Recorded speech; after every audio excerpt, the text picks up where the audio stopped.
There is nothing as unfunny as sleepwalking. Scared to death?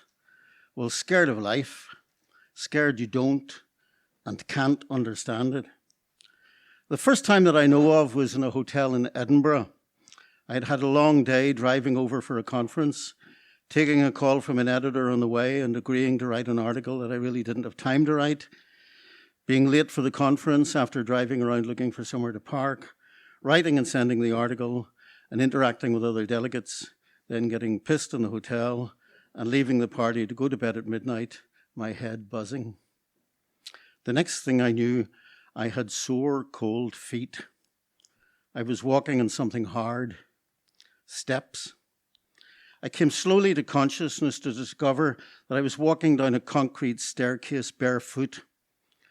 I took over the reins of my body, took back control, assessed my situation, came slowly to a halt. One possibility was that I was still dreaming.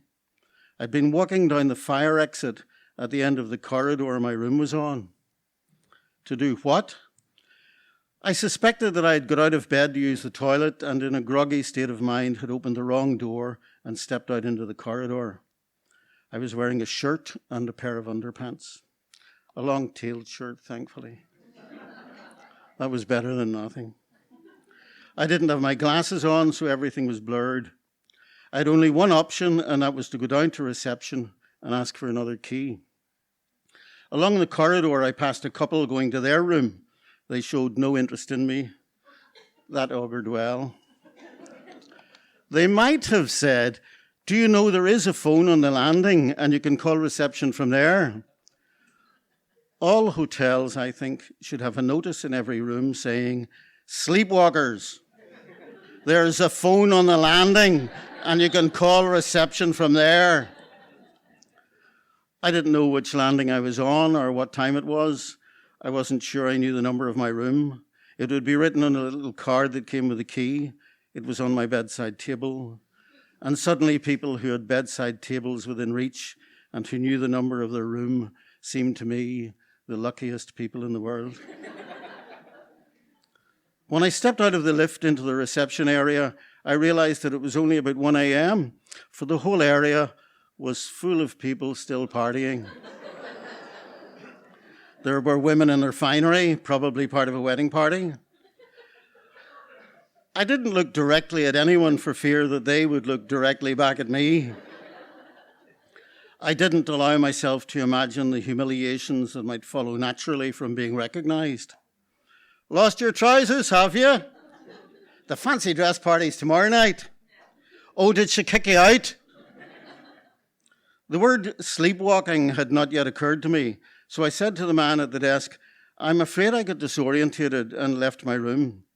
"There's no problem, sir," he said, making clear by his manner that he was well used to hotel guests coming down in their underwear, and perhaps less, to get a new key.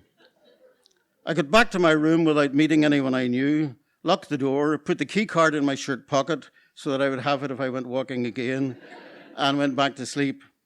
Now, what was so scary about that? What was scary was not the thought that I might have slipped on the concrete steps and broken a leg, hit my head, and perhaps not been found until the next day.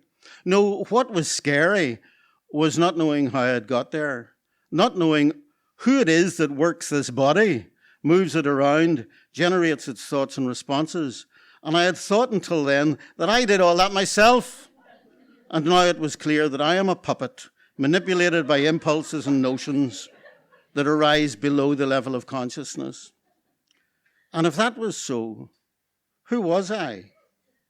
Who is now telling you this story? Did I decide to tell it, or was that decision made by some real me who never actually declares himself, herself, itself? I had driven to Edinburgh with my friend Tony, who was also a delegate at the conference. I met him after breakfast and I said, "Tony, I got the fright of my life last night." "What happened?" I said, "I went sleepwalking down the fire escape." And he laughed. He found this the funniest thing. I said, "For God's sake, don't tell anybody." He said, "I'm going to tell everybody."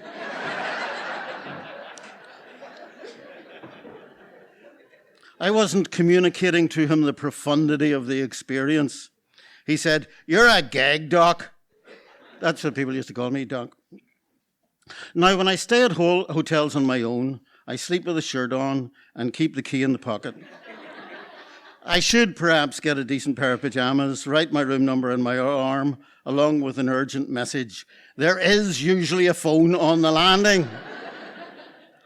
But it didn't happen again. Not for years. Then one night, 4 years ago, I woke up on a sofa on the landing of a hotel in Panchkula in the Punjab. I was only wearing underpants. Nights can be hot in India. The stress of the day's travel from Delhi and alcohol had been part of this. I'd been met at the station in Chandigarh by Pradeep, an ebullient host who was determined to have a drink with me, apple beer followed by whiskies. I got up and looked down the corridor in both directions. It was all a blur. Again, no glasses. Still half asleep, I lay down on the itchy sofa again. But the waking, conscious part of my mind intervened and said, "You're going to have to go down to reception." How many selves were in there? The one that steers me in my sleep, the one that tells me to pull myself together, and the me that's told to pull himself together. Well, that's 3 for a start. My embarrassment was compounded by the condition of my underpants.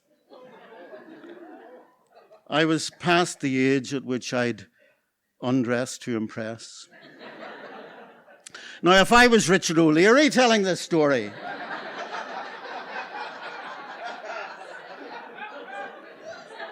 at this point I would hold up the actual underpants.